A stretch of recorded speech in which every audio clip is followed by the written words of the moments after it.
What's up, y'all? Nate the Great back at it again with yet another amazing Adobe After Effects tutorial. Today, I'm going to show you how you can transform your 2D shapes and text into amazing 3D animations that will blow your parents and friends' minds. Let's get into it.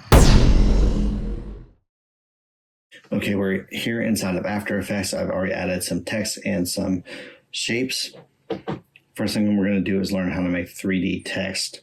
So on our 3D text layer, we're going to click this little box here to make it 3D, and we're going to click this arrow to bring up our menu options. We're looking for geometry options. Click that arrow to open those up, and then our extrusion depth, however big you want that, that's up to you. I'll just rotate this here so you can see that we do indeed have some good 3D text. Awesome. Let's move on to the square and let's turn that into a cube. I'm going to go ahead and select our cube, our square layer. Click here to make it 3D, and before I go any further, make sure you're on Advanced 3D.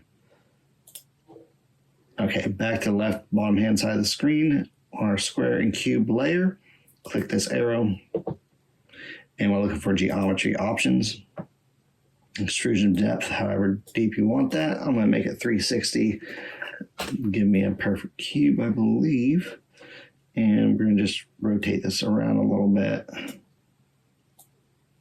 Awesome. So now we've got a 3D cube. If you want to, the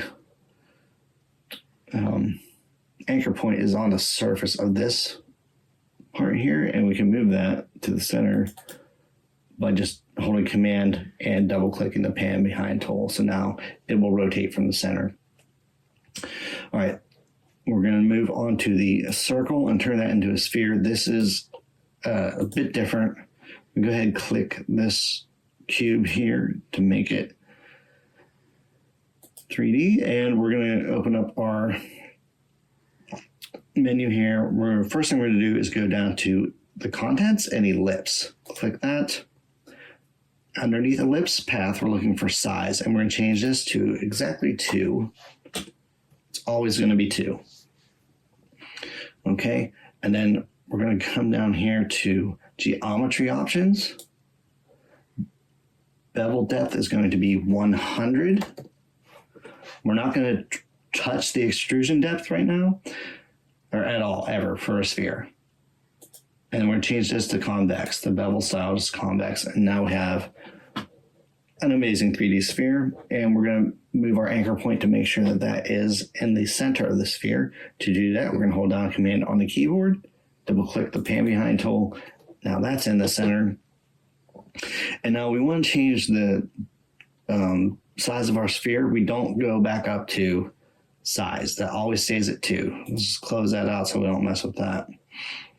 To change it, we just mess with the scale. And we'll just rotate that around. You can see it's rotating. And there's all kinds of other cool stuff you can do just by adding lights. You could add, let's do layer new solid. Okay.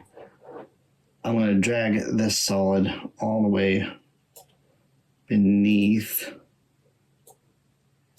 our stuff here. We're going to make this 3D also. Let's transform this. And we're going to just rotate 90 degrees. You can't see that, but we're going to move the position down. So now we've got a 3D floor. If you got lights here too, it will, these objects will cast shadows. But yeah, I'm just scaling this up, this floor up, so we've got like a cool background for our 3D shapes. Well, that's going to do it for this video. I'll catch you all on the flip side.